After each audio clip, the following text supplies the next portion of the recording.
My father was a journalist. He worked for Pravda newspaper in Soviet Union. And my husband, Andrew Kramer, always dreamt to be a reporter too, from his childhood. So for as long as I remember myself, I was always surrounded with reporters, with journalists, and had deep respect for this profession. It happened so that in 1998, I met with Daniel Williams, a very talented writer for the Washington Post, the correspondent for Moscow bureau. Dan taught me to pitch stories. He explained to me why we need to be witnesses of crisis, why we needed to move, to be on the ground, to talk with people, and which questions our stories were supposed to answer. It was a very short and intense course of journalism, but I can tell you that it was always useful, what Dan taught me that day.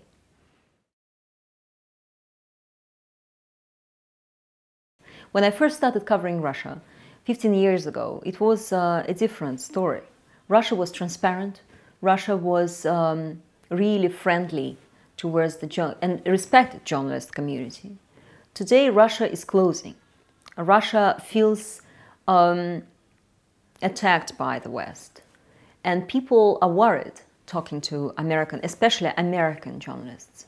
So if before we had a feeling that we could change the situation, our stories could make difference, we could really help by quoting somebody, today we need to think twice and ask people, are you sure that after I leave this town or this village, your life is not going to be damaged by this interview? So this is a different kind of journalism. Journalism where we need to be very careful, but we still need to tell the story. I'm proud to be a reporter, and I'm proud to be able to tell stories not only from Russia, but also from former Soviet countries that share many issues.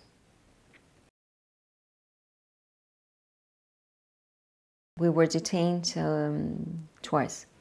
Not just detained, but taken by a militia, armed militia, in unknown direction. It was basically a classical abduction. For some reason, a militia of rebels didn't like our accreditations. They were not convinced that we were telling them truth. So at first they threatened that they would execute us. Then we were held at a gunpoint and we were questioned, and the decision made was take them to the box, the commander said. I was thinking about my mother, who was really worried about me, and that was stressful, to think that people you love are going to be worried about you. I have great respect for good journalism.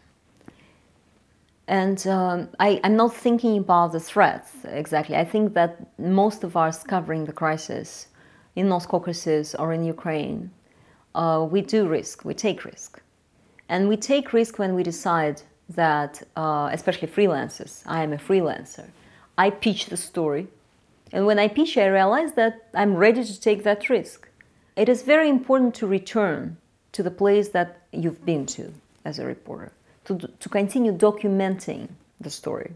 And that was something I learned many years ago, and this is the core idea that motivates me to move on and to go back to the places that I've been to. I hope that I'm doing enough to cover all that. You know, it's important to be on both sides of the front line. And that's what I think about that.